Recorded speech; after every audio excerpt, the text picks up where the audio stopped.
समंदर एक ऐसी लामहदूद दुनिया जो इंसान की सोच से कहीं ज़्यादा गहरी है। इसकी लहरों के नीचे रंग भी हैं, राज भी और ज़िंदगी भी। यहाँ रहने वाली मखलूक सिर्फ खूबसूरत नहीं होती, बल्कि महसूस करती है, समझती है और अपनी ज़िंदगी अपने क़वानीन के मुताबिक जीती है। जब हम समंदरी जानवरों को देखते हैं तो अक्सर हम सिर्फ उनकी खूबसूरती पर रुक जाते हैं, लेकिन असल कहानी उस वक्त शुरू होती है जब ये जानवर अपनी नेचुरल दुनिया छोड़कर इंसानी बनाए हुए टैंक्स और शोज़ का हिस्सा बनते हैं। यहीं से खूबसूरती और जिम्मेदारी के दरमियान एक खामोश मुकाबला शुरू होता है। डॉल्फिन्स को देखिए, उनकी मुस्कुराहट इंसान को फ़ौरन अपनी तरफ मुतवज्जा कर लेती है। नेचुरल समंदर में डॉल्फिन्स फैमिली ग्रुप्स में रहती हैं, जिन्हें पॉड्स कहा जाता है। ये मिलकर शिकार करती हैं, सफ़र करती हैं और एक दूसरे की मदद करती हैं। इनकी ज़बान आवाज़ों और सिग्नल्स पर मबनी होती है, जो साइंस के लिए आज भी एक हैरत का बाइस है। खुले समंदर में डॉल्फिन रोज़ाना कई किलोमीटर का सफ़र करती है। वहाँ उसके पास चॉइस होती है, कहाँ जाना है, किसके साथ रहना है और कब आराम करना है। लेकिन जब वो कैप्टिविटी में आती है तो उसकी दुनिया चंद दीवारों तक सिमट जाती है। वही पानी, वही रूटीन, वही वक्त पर खाना और वही ट्रेनिंग का प्रोसेस ज़्यादातर पॉजिटिव रीइंफोर्समेंट पर होता है।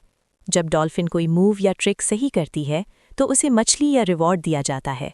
ये प्रोसेस ज़ाहिर में नर्म और फ्रेंडली लगता है, लेकिन असल सवाल ये है कि जब चॉइस ही ना हो तो फैसला किसका होता है?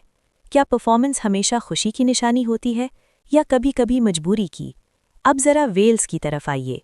वेल्स समंदर के अजीम बादशाह हैं। उनकी आवाज़ इतनी गहरी होती है कि वो किलोमीटरों दूर तक सुनी जा सकती है। ये आवाज़ सिर्फ साउंड नहीं होती, बल्कि राब्ते का एक ज़रिया होती है, माँ और बच्चे के दरमियान और पूरी फैमिली के दरमियान। नेचुरल एनवायरनमेंट में वेल्स लंबी माइग्रेशन जर्नीज़ करती हैं।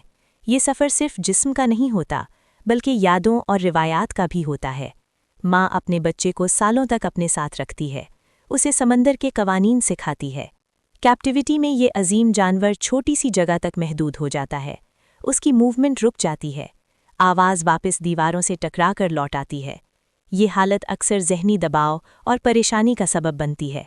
इसी वजह से कई एक्सपर्ट्स कहते हैं कि वेल्स के लिए कैप्टिविटी सिर्फ जिस्म का कैद खाना नहीं, बल्कि जहन का भी है। सी लायंस अक्सर हंसी और तफरीह का ज़रिया समझे जाते हैं। उनकी चालाक हरकतें और तालियों पर की गई परफॉर्मेंसेस लोगों को खुश कर देती हैं। नेचुरल लाइफ में सी लायंस समंदर और चट्टानों के दरमियान आज़ाद घूमते हैं। वो अपनी मर्जी से शिकार करते हैं और अपनी ज़रूरत के मुताबिक आराम करते हैं। शोज़ में उनकी ज़िंदगी एक स्केड्यूल के गिर्द घूमती है। म्यूज़िक बजता है, लोग तालियां बजाते हैं और सी लायन ट्रेंड मूव्स करता है। ट्रेनिंग यहाँ भी रिवॉर्ड्स पर होती है, लेकिन धीरे धीरे ये जानवर एंटरटेनमेंट का एक हिस्सा बन जाता है। ये सवाल यही पैदा होता है कि क्या हम उनकी अक्ल और सलाहियत का एहतराम कर रहे हैं या सिर्फ अपनी तफरीह? और फिर आते हैं शार्क्स, समंदर के सबसे गलत समझे जाने वाले जानवर। फिल्म्स और मीडिया ने शार्क्स को एक खूनी दुश्मन के तौर पर पेश किया है। हकीकत में शार्क समंदर के इकोसिस्टम का बहुत अहम हिस्सा हैं। वो कमज़ोर और बीमार मछलियों को शिकार करके बैलेंस बरकरार रखते हैं। नेचुरल समंदर में शार्क को खुला स्पेस चाहिए होता है। उसका डायरेक्शन सेंस और मूवमेंट बहुत सेंसिटिव होता है। कैप्टिविटी में कई शार्क जिंदा ही नहीं रह पाते, और जो रह भी जाते हैं उनका नेचुरल बिहेवियर मुतासिर होता है। ये हमें याद दिलाता है कि हर जानवर को हर जगह फिट नहीं किया जा सकता।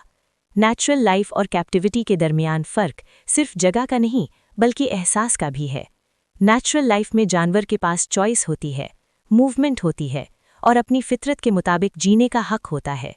कैप्टिविटी में प्रोटेक्शन और मेडिकल केयर ज़रूर मिल सकती है, लेकिन उसके साथ फ्रीडम का नुकसान भी होता है। ये एक नाजुक बैलेंस है, जहां इंसान को फैसला करना होता है कि वो किस तरफ खड़ा है। क्या हम सिर्फ देखना चाहते हैं या समझना भी? क्या हम सिर्फ तफरीह चाहते हैं या जिम्मेदारी भी? आज कई ऑर्गेनाइजेशंस रेस्क्यू और रिहेबिलिटेशन पर फोकस कर रही हैं। जख्मी या फंसे हुए जानवरों को बचाया जाता है, इलाज किया जाता है और मुमकिन हो तो वापस समंदर में छोड़ दिया जाता है। ये उम्मीद की एक किरण है कि शायद हम धीरे धीरे सीख रहे हैं। समंदरी जानवर हमारी तफरीह का सामान नहीं, ये जिंदा मखलूक हैं जिनका अपना निज़ाम, अपनी फैमिली और अपनी दुनिया है।